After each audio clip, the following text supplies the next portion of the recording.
Right, welcome everybody to the first episode of Undiscovered Gems, which is my newly created podcast series. And my first guest is Salted Pepper. How are you doing today? Hello there. I'm doing really good, to be honest. Really good. Yeah. How are you? The weather is killing me slightly because it's 36 degrees and I don't have an AC, so Feels good. that's a bit monka-ass, but I think I'll make it through somehow. You can okay. Yep. Alright, my first topic will be your journey as an AoE2 player so far. And from what I know, you started playing multiplayer back when HD came out. I believe this was in 2013, is that correct? I think so, yeah. I think 2013 HD came out and I played it a few times with friends and then I didn't touch it for a while before starting to play that again, yeah. Yeah, you were also active on Voobly, if I'm not mistaken. Then you took a break until the release of the... Yeah, so I think and you sorry, I got think back go ahead. into ranked in a couple of months after the release of the... I think that's... Yeah. Yeah, I think in 2014 I played some HD, and then I very quickly went on to Voobly where I kind of messed around in MPL and then just spam team games. I started streaming back then too.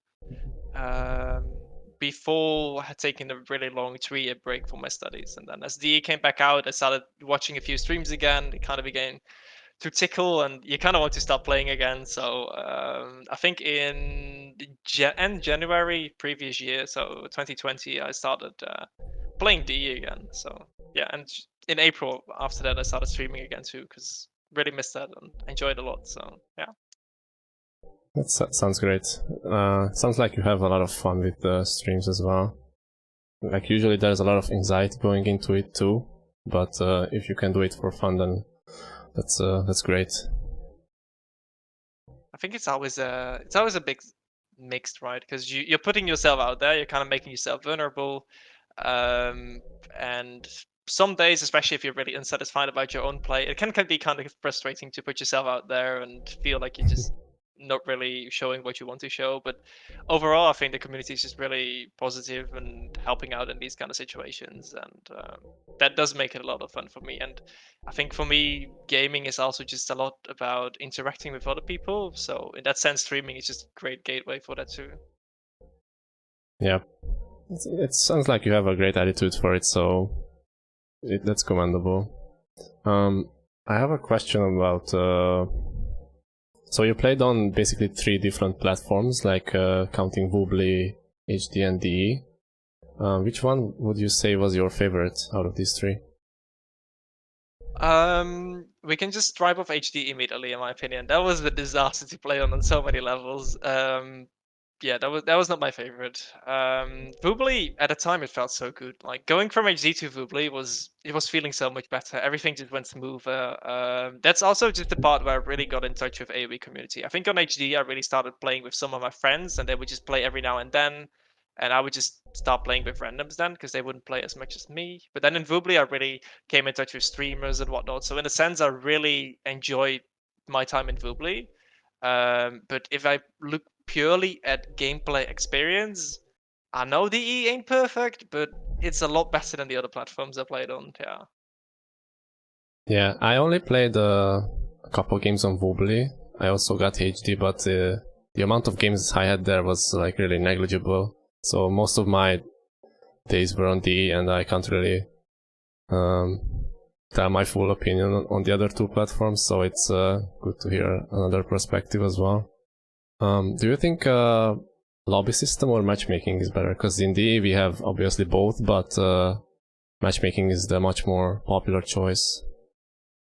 That is a really interesting question. Yeah, I think it's really interesting because both clearly have their up and downsides. And for me personally, I think I like auto matching a little bit more because it's just a bit easier to get in a match, especially for players with like slight anxiety or people that just kind of feel like whenever they're joining a lobby or whatnot, you're kind of just picking out your own opponent, and that's something I always kind of dislike because I always really like playing against higher rated opponents because I feel like you learn most from these games, and if you lose, it's kind of like, oh, at least they were higher rated. It's very easy to kind of put it off. So I would always be a little bit. I would always struggle with anxiety a little bit when I started playing 1v1s and play. But I have to say, these days I don't really have any ladder anxiety in that sense anymore. Um, but yeah, the downside, of course, of having an auto match system is that you cannot avoid particular people, which is both a healthy thing and an unhealthy thing, in my opinion. Because in a sense, you don't want people, especially in the top level where there's not that many people, to like actively avoid each other. Because you can just filter out whoever you don't really like, whose playstyle you don't fancy or whatnot, and kind of abuse that system in a sense. But at the same time, although it's a very small portion of the community, you just don't fancy playing against some people in particular. And in that case, I don't know, the lobby system is a real blessing. But overall, auto match for the win for me. I think I have to give it a slight victory, but there's definitely an argument to be made for both. Indeed. There's also like the factor of finding your opponent faster. I think it's much faster in a matchmaking system, right? I think it should be, yeah.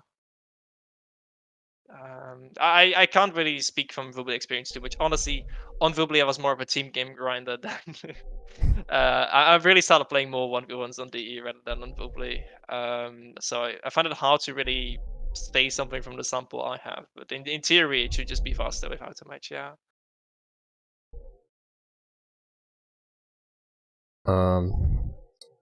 Nowadays, your level in 1v1 is about 2k, is that correct? Just now it is, yeah. So, how do you feel about getting to this point? Um, Mixed feelings in a sense. Not like I'm sad. Oh no, I hit 2K. Boohoo. More so, there were a few benchmarks I set for myself that would really make me happy. I kind of wanted to pick a point for myself that if I reach this elo, I want to be satisfied with my own level of play. Because otherwise, you're just gonna put the bar higher and higher for yourself every time, and eventually you just might not be able to reach it. And what then? Right? Am I just gonna be mad at the game and stop playing? I didn't want that to happen. So first and foremost, I'm just really happy that I was able to achieve it. I think I actually set 1900 as kind of a goal that I really want to achieve and a level of play that I will be satisfied with myself. But the higher I come, the lesser you kind of think of this level of play. Like, oh, it's actually kind of achievable. You're still making silly mistakes in a sense. You kind of want to do better than that. But I do have to say, I think on a competitive level, I never really focused on a specific rating or beating particular players that much. I just really love being able to improve, and I think that's kind of the issue with me for setting a benchmark. Like, oh, I want to hit this elo or whatnot, because the whole joy for me in this game is like getting better and learning, rather than hitting a certain benchmark, I suppose. Yeah, I found it quite frustrating at times if I try to set a certain benchmark because it's like, yeah, rating is it's a good tool to evaluate your skill level on some level, but it's not completely exact, right? So it's like one day you are 1900, next day you are 2k, so it's like, which one is it, right? So it's really tough to make an exact science out of it. So you definitely have to be careful about these things. I see a lot of people that get frustrated when they can't reach a certain level as well, and yeah, it can be tough to overcome that. Would you say you have a good method of overcoming these fears? Um, I think in my stream and in my gameplay in general, I just really focus on improving. And for me, that is the fun aspect of the game. And I think to hit certain benchmarks in the long run, I think that's the best way to go about it. Because if you focus on hitting a certain elo number, I think you're just going to get frustrated. You're going to get there maybe a bit quicker, but in the long term, as soon as you set a new number after that, the process is going to be longer and longer because you can't rely on cheesy tactics or practicing one thing over and over again, or um, in that sense, I think it really helps to just focus on improvement, because losses also become less frustrating, in my opinion, because you can still learn a lot from a loss. It will help you get better, and that eventually will get you to the benchmark. But of course, if you only look at a number, you're going to be a step back, and that's going to be frustrating. But I do have to admit, what is frustrating to me, and the only thing that really gets to me when I'm playing this game, is if I notice that I'm really playing on a level which I know is just subpar for my doing. So I can, if I notice that I'm not really improving, but rather like backwards, like I'm doing things wrong that I used to be able to get right, that is where it gets frustrating for me. And I guess that can be the downside for the method I'm using, but it's also hard to avoid, I suppose. Yeah, I would say that it's good to give yourself some room for what's it called? Room for error. Like you won't always be consistent with your gameplay. Even the pros aren't, right? So it's a good idea to give yourself some breathing room in that case. At least that's how I see it. But of course, I don't hold myself to that same standard anyway. So yeah, it's easy to talk. I think that holds for many players, though. Like, I think a lot of players kind of know what the right attitude is, but every now and then people can get frustrated with their own gameplay or whatnot. I think you see that at all levels of play, and I think you just need to be able to get over it. Honestly, I think it's a very big mental game too. I think there's a few people that are so focused on rating, and they are perfectly capable of playing at that level, but it's just very much a mental thing. Like, they're afraid to play that final few games, or they get too frustrated with themselves. And I think it's just really important to have a healthy mental relationship with the game too, which I think maybe there's not enough emphasis on it currently.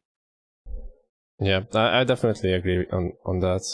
Like, if more people focused on actually the journey rather than getting to the end, it would make the experience a lot more fun for them as well. So yeah, it's definitely a good mindset to have.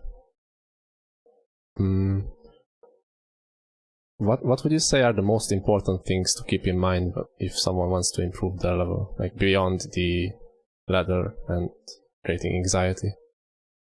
Um,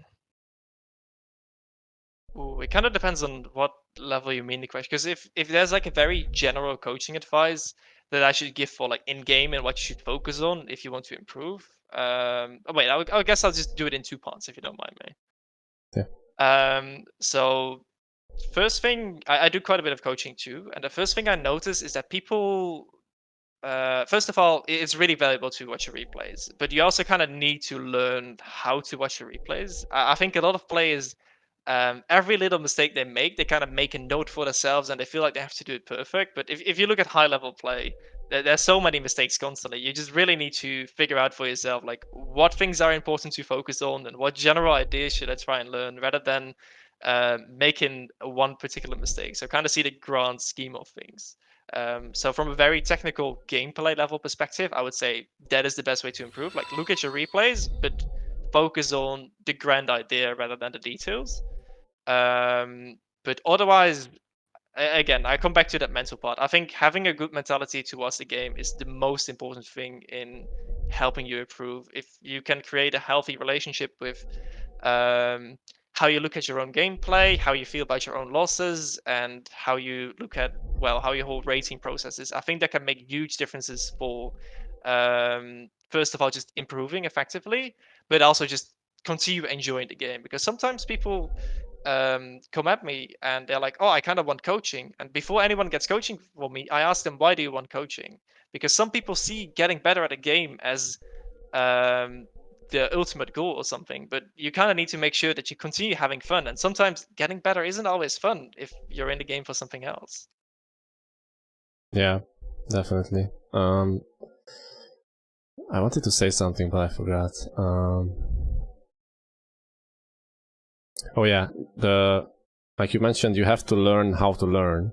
It's a different kind of skill as well, and I would say that's like the most important part if you want to improve, like literally at anything, because fixating on the little things and not realizing the bigger picture can hurt you a lot.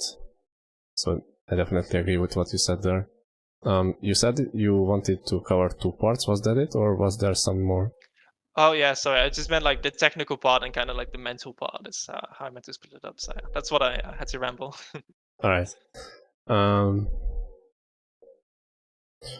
So in your Twitch bio, you say, "I definitely dream on hitting the higher ranks one day and being a serious threat in tournaments." Based on your progress, this is a definite possibility. And however, like you said, the higher someone goes, the harder it is to keep improving. And since the competition is so fierce, in the last few years, it definitely feels like reaching the pro level requires a next level of dedication, if that makes sense. It's more so than it was in the past, because just so many people are committed to the game now. And my question would be, do you think you'll dedicate more time to achieve this goal in the future?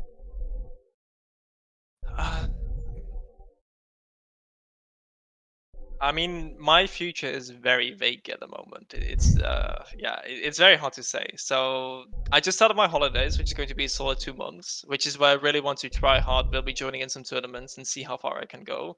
But of course, as you said, competition is fierce. 2 months is nothing compared to the work that some players have put in. So I don't expect to suddenly get higher up and be a top player in that time. But as I wrote in my bio, I am aiming to be at least a threat in tournaments. So I don't think I'll ever be able to aim for like top 10 or top 20 or something. I feel like that will just commit too much of my time. I'm not sure if I have the capabilities. Um, but I think it would just be fun to really at least be a force to be reckoned with, and not like a free door for anyone to walk through to the next bracket or next stage of the brackets, I suppose. But in the long run, how much time I will dedicate, I'm unsure. It really depends on. I mean, I'm kind of at the end of my master studies now. I will have to do the last bit the upcoming year. I know I will be pretty busy then, but how my working life will look like that afterwards, what my priorities will be in life at that time, I don't know. So it's hard to tell. Age of Empires 4 is of course also an opportunity where there's gonna be a whole new game, and like some skills from Age of Empires 2 might translate to it, and others not. Maybe that is where you can get a shot if you're somewhat of a newer player in a sense. So I'm giving more question marks than answers to your question right now, but I hope you can see where I'm coming from. Yeah. I definitely understand. Like, especially now with what the pandemic was like and still is, it's so hard to plan out stuff like that. So yeah, I don't fault you for not knowing, because it's really difficult. Um,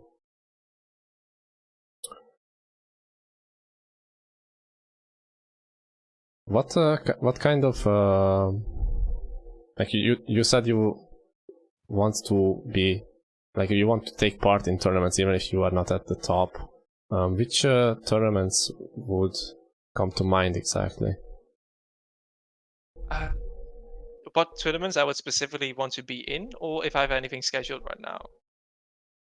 Which tournaments would you aim to take part in the future at some point? I think the Rebel events with the Empire Wars is just a really fun, different kind of tournament. I also feel like that is one of the tournaments where, as a non-typical pro player, you have more opportunities. Like the meta is still slightly undefined. Of course, with every edition, we get further to that point. But with the new maps, the different settings, there's a lot of potential there to do good preparation and really come far. So I think that as a consistent event is very interesting.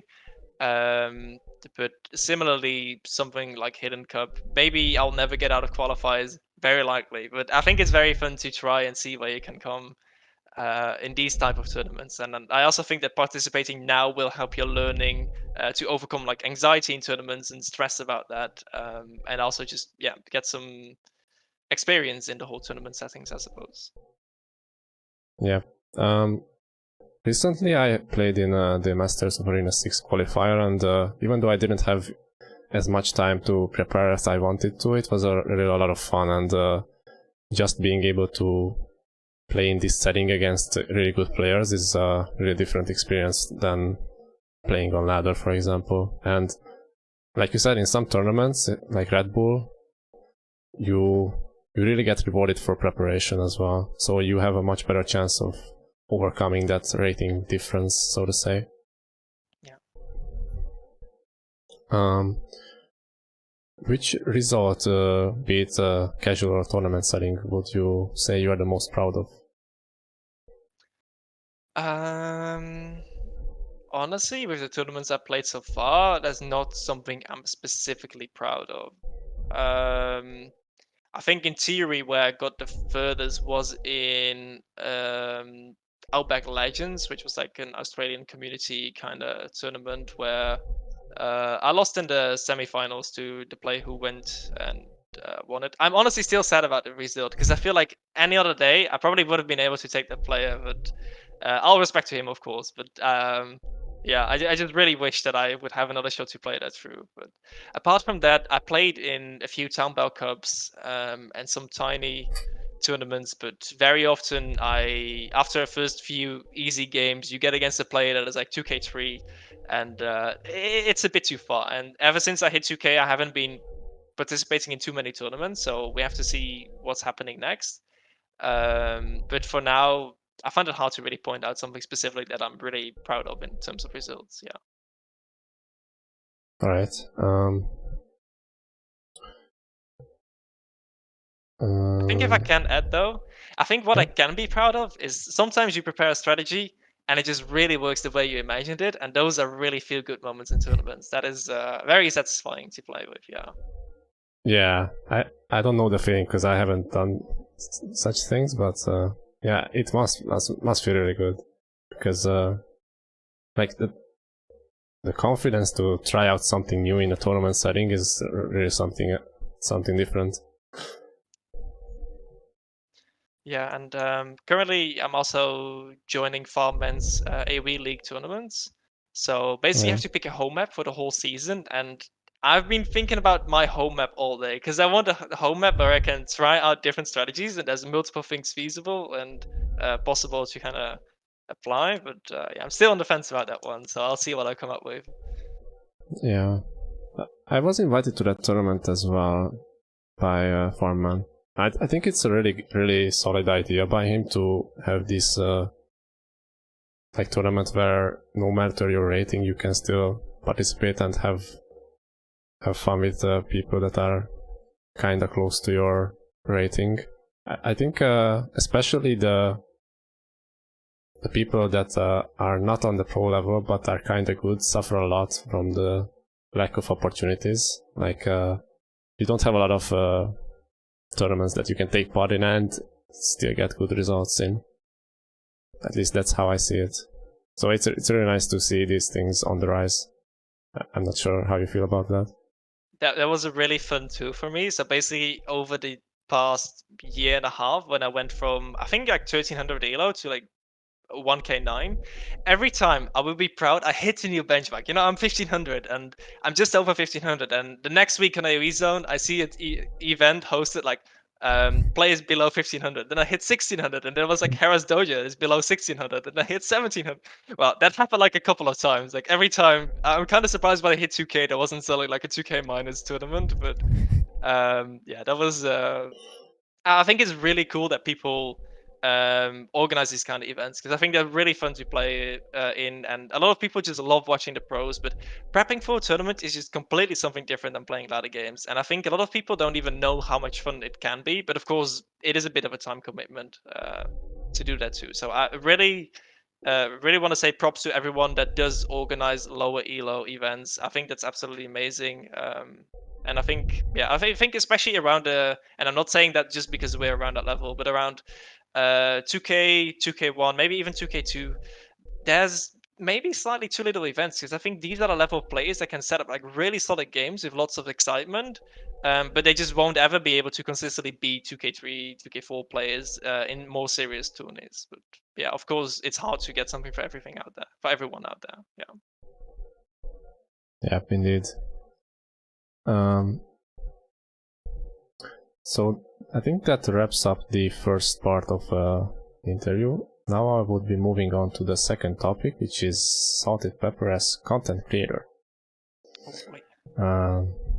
So from what I know, your streams consist of 1v1 slash team games, analyzing your own or other people's gameplay, coaching other players, and the occasional variety stream. First, I would be interested in how you got into streaming in the first place. Oh, I think I was 13 or 14. I started streaming way too young. That's why I'm so messed up, I suppose. But it wasn't Age of Empires. It was Company of Heroes back in the day. Yeah, I absolutely love that game. I can't even recall how I got into streaming. I think I talked with an online friend about it, who kind of knew streamers. That was also the first time I came in touch with Twitch, I believe. And I was like, wow, that's awesome. I wanna share my gameplay with the world as a player that really didn't have to share his gameplay. But hey, it's fun, right? And I started doing that very awkwardly because it was like of course, I was 14 or something. I was living with my parents. We had like this small corner in the house where the computers were. Um, and every now and then, my parents would walk behind the webcam. I'd be like, Mom, Dad, no, I'm streaming. And I think I remember getting like very proud of getting like 15 or 16 viewers back then, and I had a lot of fun doing it. And then Company of Heroes 2 got released. Or maybe it was before that, but I basically stopped streaming that a bit more. Um, and then later on, I started moving on to Age, I think. So that's how it all started. Yeah. That's an interesting story. I never heard of that one, so glad to hear it.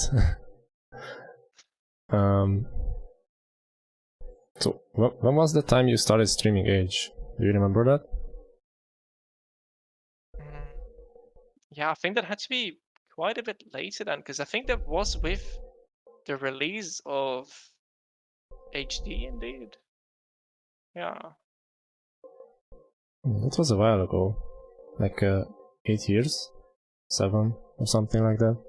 Yeah, maybe it was a tiny bit later then. I find it really hard to recall exactly because I know that 5 years ago, 6 years ago, something like that, I was streaming. So it kind of leaves like this weird 1 or 2 year gap that I can't exactly fill up, but my memory is always has my back.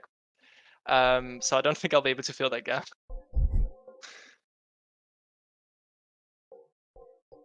Uh, did you always stream on Twitch?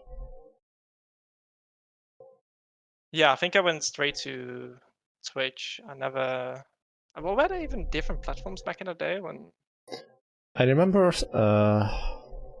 When was that? Like when I first started streaming Heroes of Might and Magic 3. That was a long time ago. Um, before that, like 1 or 2 years before that, there were these random platforms that, like nowadays you wouldn't know them, but like Justin TV and stuff like that. And then the rise of Twitch kinda made us forget about all these other platforms. So No, yeah, I don't recall ever being in touch with any other platform than Twitch, streaming wise. So I like think it must have been the only Twitch. other two that I know of right now are YouTube and like Mixer that went down recently. I guess you have Do You too, like that Asian website that a lot of like Yo and Vivian stuff stream on. Yeah. But that's also all I know.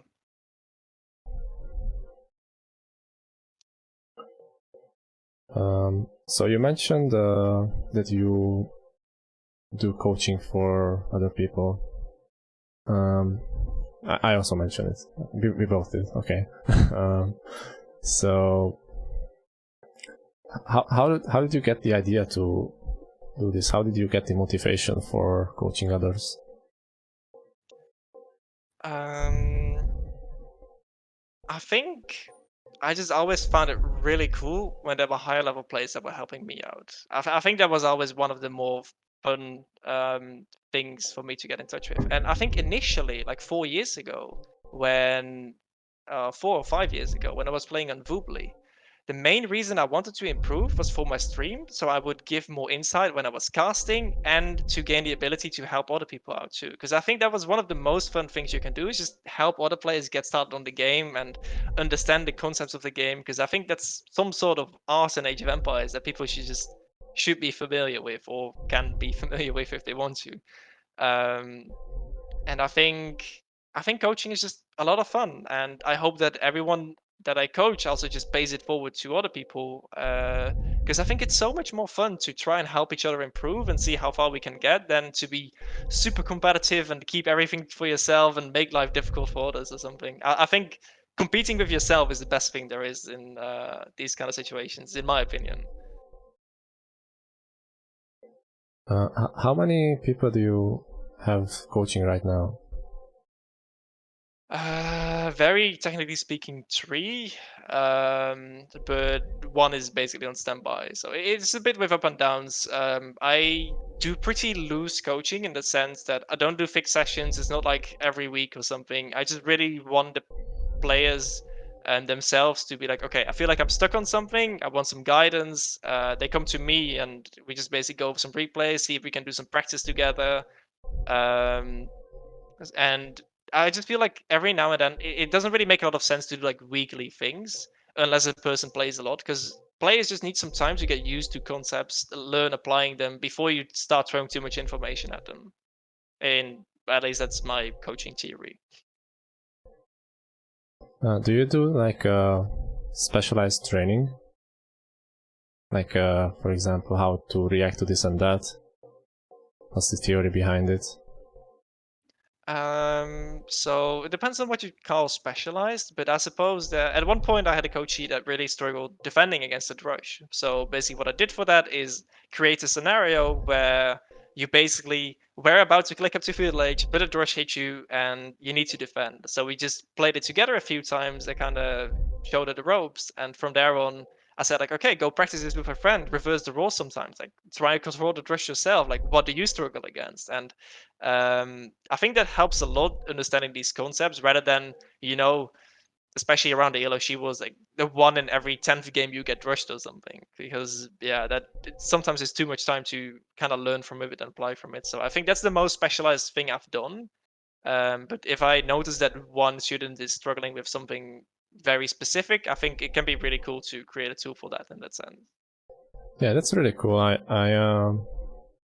see a lot of higher level players do coaching, but a lot of them seem to miss this part. Like, there are things in Age that you don't encounter very often. Like you said, rush. It's not doesn't happen every game. Or if you get even further, like you don't get lamed too often, and you have to know how to react to such things. So creating this specific scenario and just practicing it will really help with muscle memory and just remembering how to react when it actually happens. Yeah, exactly. Um, do you ever plan on taking money for it? That is something. That's the age-old question, for me at least. At first, I didn't want to take money because I felt like as a player, I'm not good enough to be asking money for something like this. That was just my philosophy. I know there's people around my level or lower than my level that did do that, and I'm not against those people. But I felt like I want to be proud of my quality of work, so I want to learn more about the game myself. But second of all, also get better at coaching because that's something you need to learn too, right? I mean, you can Yeah. be really good at the game, or you can be a garbage coach, and vice versa. So that's why I didn't want to take money initially. But now I'm 2K, I'm slightly more confident in my capabilities. I've been considering it.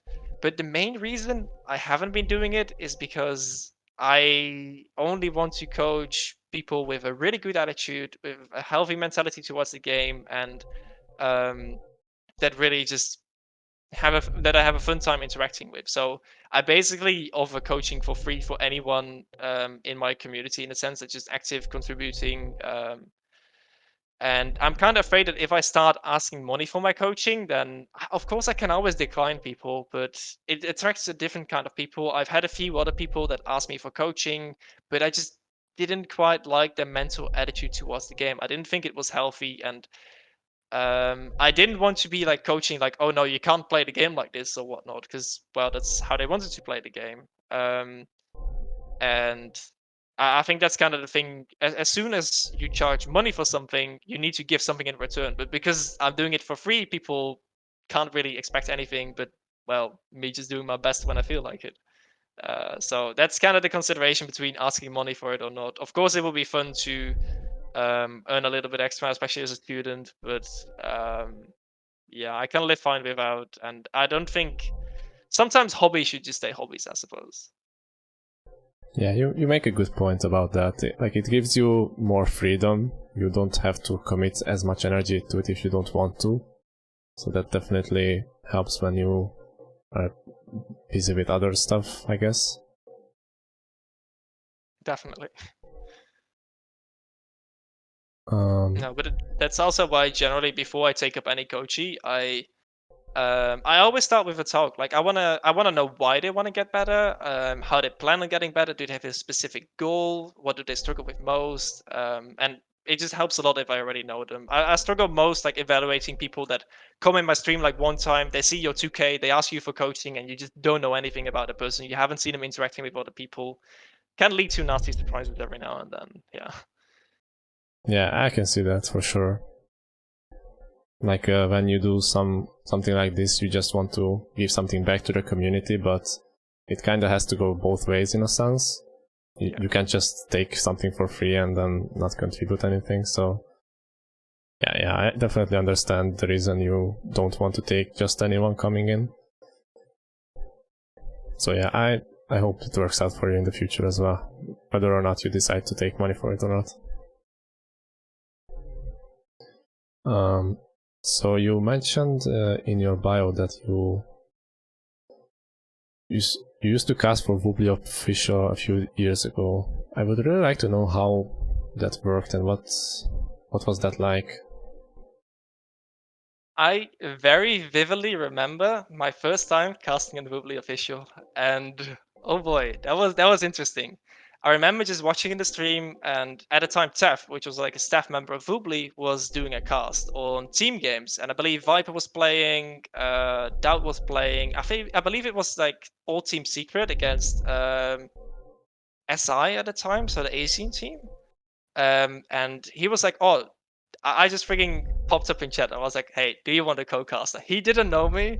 He didn't have any reason to give me a shot, but he did, and that is kind of what started rolling that ball for me. At first, I was horrendous, and well, Woobly official at the time was a bit of the bigger AOE stream too, so not everyone liked that. But I just found it a really cool opportunity to really start casting with people that knew more about the game but more experienced casting, and in the end I didn't end up casting an extreme amount, but the casting I did on the channel I think was a lot of fun. It really gave your own stream a bit of um, a boost too if people would recognize you and enjoy your cast style and whatnot. And yeah, that's basically a little bit how it started. And eventually, it was a bit of a drama thing, though. It was like AOE Zone, but in a different package. So eventually, I just very quietly just stepped out of it and was like, "This is not my problem." And not long after that, I believe it basically got shut down effectively. I see. So it's kind of an abrupt ending for that Literally. phase. uh, so like, if I'm not wrong, nowadays you don't cast as much. Like, I don't know if it was like that in the past. Would you like to like do more of this stuff, or do you not miss it? I really love casting. I think it's a lot of fun. Um, but in reality, it is hard to be a casting smart streamer. Every now and then I analyze live rank games to kind of try and learn from it myself, and also I don't know, also do a little bit of casting in between. Especially if the game just gets entertaining, I get more towards casting and less towards just analyzing it. Um, but in reality, if you're going to cast, tournament games and stuff are more fun to cast in my opinion. But it's such a saturated market already. Like there's so many people casting tournament games, and they're doing a great job at it. And I am currently just not really in the position to try and compete with that. And viewing numbers are not very important to me. I'm just really streaming for the social interaction, a fun time, and in a way giving back to the community where I can. But at the same time, I do not really enjoy it too much when I'm basically trying to do something identical in my own style, of course, but then just, I don't know, not really popping off. A lot of people, of course, go to their familiar streamers, and I don't blame them for that at all, because some casters are just really good and really worth revisiting, and if they're your favorite, you just go back to that. But if you're a smaller streamer and you focus on casting tournament games, you need to put in a lot of time and effort to really get in touch with the community. And at the end, I don't care about viewer numbers, but I do care about having people to interact with, because that is the fun of streaming. Yeah, definitely. It's kind of similar to how the professional scene has improved and got more people into it. So it's like harder to become a caster as well now than previously. At least that's how I see it. Yeah, I think so too. So like I wanted to get into the topic of like what an ideal caster would be in your eyes. In my eyes, there are the two main types. The one is the more analytical and calm personality, and the other one is the full of emotions hype caster. Which one would you think is better? Very honestly, it's a bit of a cheesy answer, but it depends on what mood I'm in. Sometimes I just want to flatly look at a game and just enjoy it. But overall, I definitely lean towards analytical casting, and I think that also kind of makes sense because I really love learning more about the game.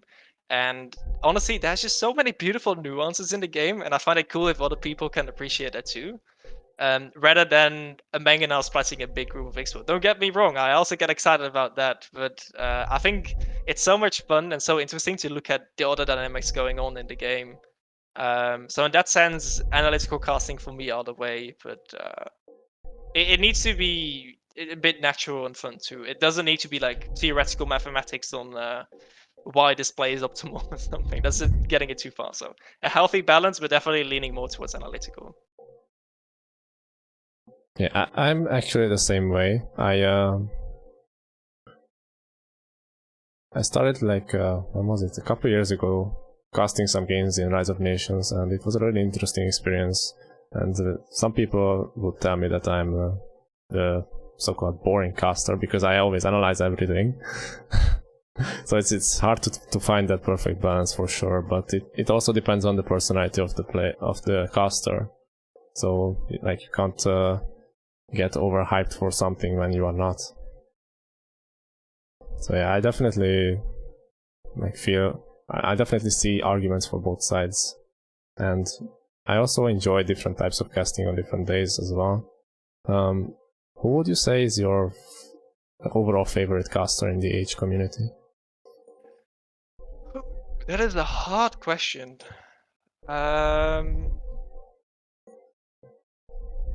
It feels so cheesy because it's such a popular pick, and he isn't typically a caster. But I think Viper for me just really has that nice nuance of being able to reveal new information and kind of make it interesting, but at the same time kind of fool around a little bit.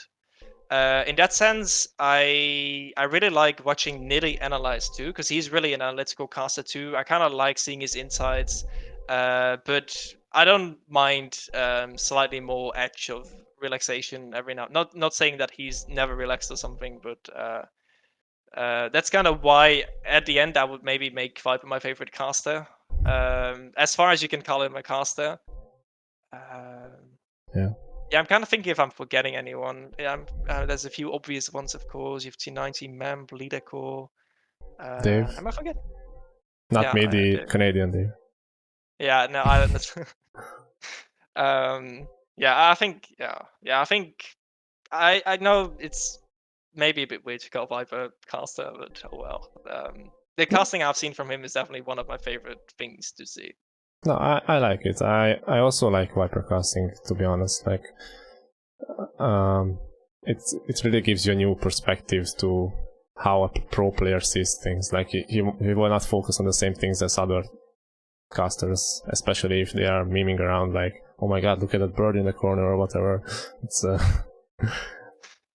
it's kind of random sometimes. Yeah. So I wanted to get into the topic of so-called full-time AoE. Like there are more and more people that become full-time AoE players or casters or whatever. do you see yourself ever becoming one? I think it's very unlikely for me. I think the biggest combination of factors for me is, first of all, I've invested a lot of my life in study, and of course the whole concept of sunk cost, you don't have to continue with it, but I do really love what I study at the end of the day, and I think I would love to work in that sector, and I think that will be very fulfilling for me too. So it's just very likely that I will find a different job that I will enjoy a lot, and that will be my main bulk. But at the same time, find it also very likely that next to that job, I would just enjoy continue streaming a lot. But that's of course not full time streaming, which the question is about. Wow, great answer. But what I'm trying to say is, I think I find other aspects in life so interesting and fun that I want to set aside more time to explore that and leave streaming as a hobby. I think it would be very quickly draining for me to really make it my livelihood, and I think I will start enjoying it less, and that would just result in worse quality, and that's, I think, just not what is in stock for me. Maybe there's a very slim chance if I really enjoy Age of Empires 4 in that sense, and that really changes my perspective, and I feel like, oh wow, I'm really enjoying this, and I feel like there's potential in my stream, then maybe I'll be able to continue with it. But I deem it very unlikely, to be honest. Gotcha. Yeah, makes sense. It's a big commitment, and you also need a lot of things to go right for you, in a sense. So something I forgot to do. I wanted to make redeemable questions by the audience, but I forgot to do it in the preparation. So I guess I could just take audience questions as they come, and we do have one from Ridu. Which one do you prefer, Capture Age or regular casting? If I watch tournaments and I see other people cast, then I prefer Capture Age. I think it shows a fun bunch of stats. The overlays is really neat and really clean and it looks professional, and that has something for a cool event. But if I analyze replays myself, I'm just old school all the way. I really just like the old dashboard. As someone who does a lot with statistics and numbers, I'm not always fan of what the capture age overlay shows, because I feel like people sometimes fixate too much on the numbers rather than how the game is really forming and what's happening.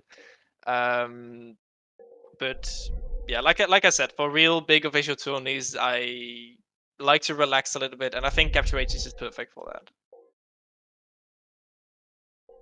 Yeah, I think you summed it up perfectly. I also prefer to watch like replays without it. It's doesn't get cluttered with all the info that I don't care about. Yeah. So yeah, in that sense, it's better. I mean, I already know that I forgot double bit X. I really don't need an overlay for that. Right. And like another thing is that it's a bit annoying for me. I don't know if other people realize this, but when there's like a big tournament or whatever, and Capture Age shows all the upgrades that you have, like eco upgrades, and people are just so quick to point out that, oh look, he doesn't have this or that, but the player playing doesn't have the same UI, so he doesn't know. Yeah, So, that is kind of fair. I get where you're coming from. so I think people should cut a bit more slack to the players in that sense. We are Yeah, I really definitely agree. quick to forget these things. Yeah, it's actually something I never considered, with like the old overlay also being slightly more representative of the information the players have. But even then, like even if the eco upgrades are not showing, if you have like full map reveal, there will always be people like, oh, why doesn't he just do X, Y, or Z? But of course, as a player in the game, you don't have perfect information, and yeah, that's like a pretty big part of the game. So Twitch chat will always find a way, Dave. Twitch chat will always find a way. Oh, I know about that also well. Alright, I think we can transition into the final part of this interview, which would be community related stuff. So, my first question here would be, which platforms are you the most active on? platforms, meaning like Reddit, AOE Zone, Discord servers, and so on? I mean, I think I will be most active on Twitch itself. I really like to be lurking while doing other stuff and just checking every now and then on streams, just short chats with other people. I'm pretty active on Discord too, but more of a lurker than actively contributing very often. AoE Zone, I just check every now and then for interesting tourneys, and that is basically all AoE Zone is for me. And yeah, I rarely check out Reddit, but I don't know. It really differs, but I guess just on Twitch itself, I'm pretty active, just jumping around Twitch chats, and not that it means that if I join a streamer that I'm gone after 10 minutes. Don't get me wrong, but yeah, I think a lot of people do what I do, and they just have two streams open every now and then if you're really actively watching the stream, and otherwise you're doing maybe something else and watching the stream. So I think it's really interesting how the community is just split among so many platforms. Like, it would be great to have one site where everyone is, but I just don't see it that feasible, because you have the single player people, you have the casual multiplayer people, which would be like Reddit, I guess, and then you have the tryhard part, which would be AoE Zone slash Twitch. But yeah. I mean, even in Twitch, right? You have a lot of people that come to, well, I would specifically, as an example, give T90 stream. He has a really large reach to a very broad audience, whereas I feel like many other streams have more specific audiences, like people that are more committed to the game. But I feel like T90, and of course because of his YouTube content, and similarly, I think for someone like Viper that also kind of holds, they really drag in a little bit of a different community than many other streamers kind of share among each other on Twitch, which is also a small distinction in those sub communities, I suppose.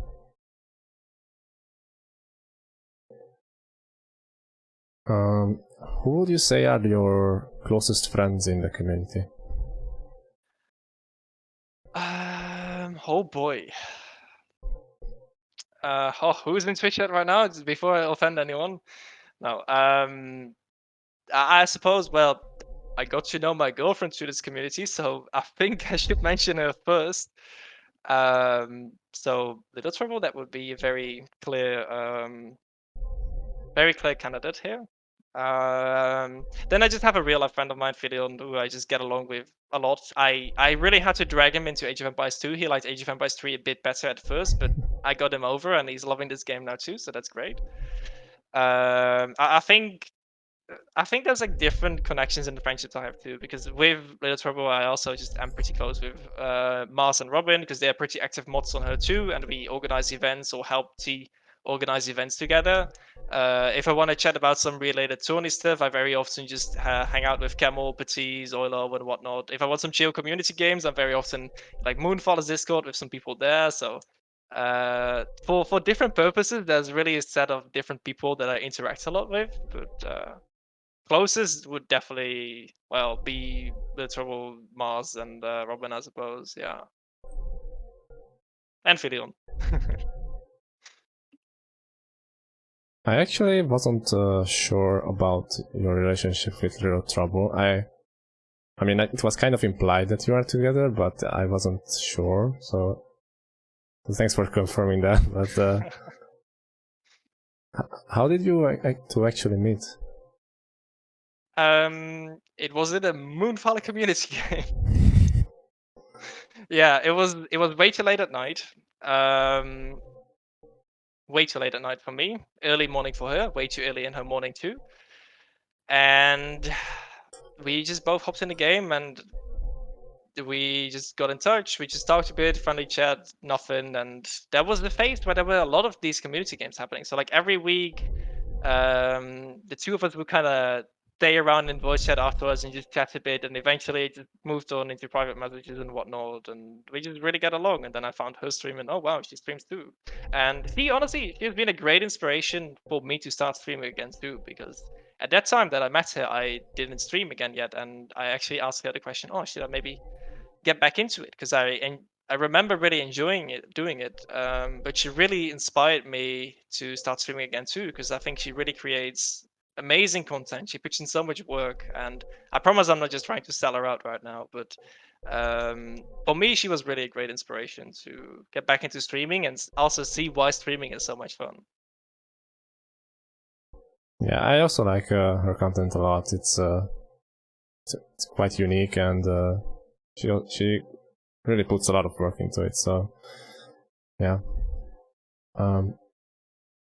There's something else I wonder right now. It's a bit of a difficult topic, but how is it like to have a kind of a celebrity as such a close companionship? Fun question.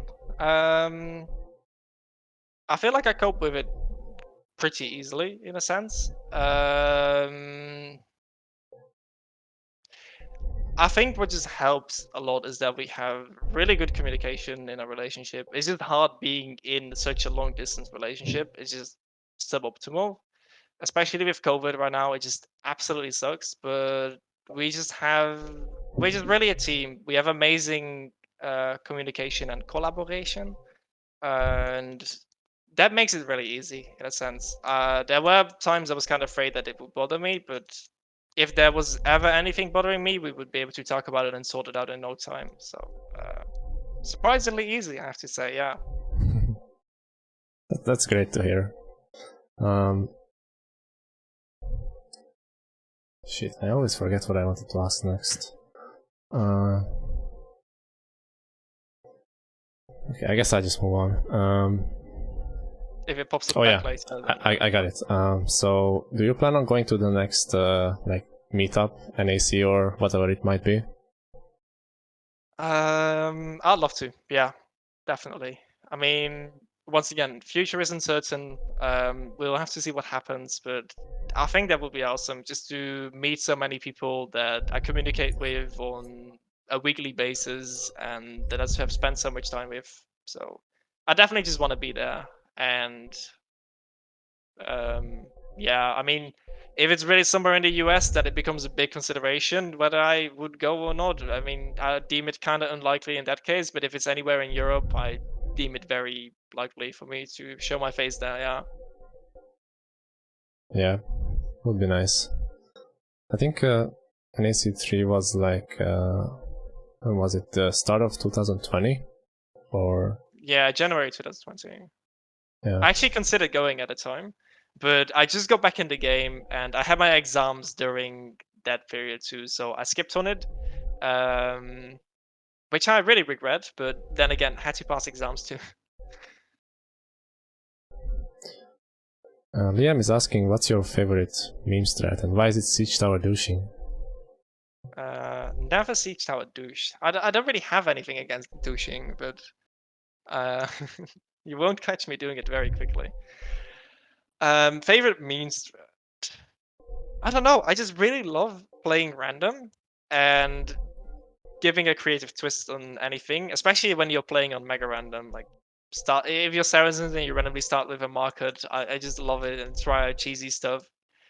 But I don't really have a common meme thread I get to. I just really love abusing Civ interactions where possible, like many others probably have done. But recently, when I was doing a game with T, I went full Hun genitals because the Hun CA discount also works for janitors. Fun fact, but janitors are still a poor unit, so don't try this at home. I learn something new every day. Very useful facts here, no problem. Yeah. Fatoria Mega Random. Is that a thing? Can you spawn with That is Fatoria? the thing. There was a patch note where you can, well, voice crack. I'm getting so emotional about this. There is a patch note where they said what they changed in Mega Random, and they said that they changed Fitoria spawn to be 1% chance. I think I've played over 200 Mega Random games at least since then, and I still haven't had a single Mega Random Fitoria. It's the whole reason why I'm favoriting that stuff at this point. I just want that, and I'm never getting it. I'm just, feels bad. Feels bad indeed. Lynn is asking, will you make more cooking streams? I was actually thinking about that today. How I really want to pick up a few more baking streams, cooking streams too. And then I was actually thinking of this while I was in the kitchen. Good news is I now have my own kitchen, so I don't have to deal with roommates or anything like that. So that's helping. But at the end of the day, setting up a computer and stuff in the kitchen is still kind of annoying and suboptimal. Yeah. And for now, I'm also just walking with my headset on my head in the kitchen, which is a little bit silly too. Because if I use a different mic, then all the kitchenware just makes way too much noise, and I guess that's kind of like this beginner thing. You kind of have to get over the first bump, and as soon as you're committed to like making sure your setup can fit in the kitchen and you have like the right gear to do it, then it becomes easier to do it time and time again. But to get to that point is just a tiny bit awkward. I definitely do plan on doing it a few more times, maybe for like if I hit a certain follower goal or anything like it. But it won't happen more than once a month at least. That's what I'm pretty sure of, because it is a bit of a hassle at the end of the day. Yeah, definitely can see why. It's like just cooking itself can get so much out of control sometimes. So yeah, you can see that happening. Definitely. All right. If there are no more questions, then I'm done. So it was lovely having you, and this is your time to self-plug if you want. I think I first just want to say that thanks for having me. First of all, let's start with that. And I just think it's a really cool concept you're working on with this series. I think there's many creators that really do something different than others. Really create interesting material. There's just so many streamers in this community, and they make so much awesome stuff. But it doesn't always get discovered because sometimes it just needs some time. There's a lot of people out there making it hard. So I think this is a very interesting series to kind of give these people a bit of a face in the community. So I think that's really awesome. And then if I have to like go full sellout, self plug, I suck at that stuff, man.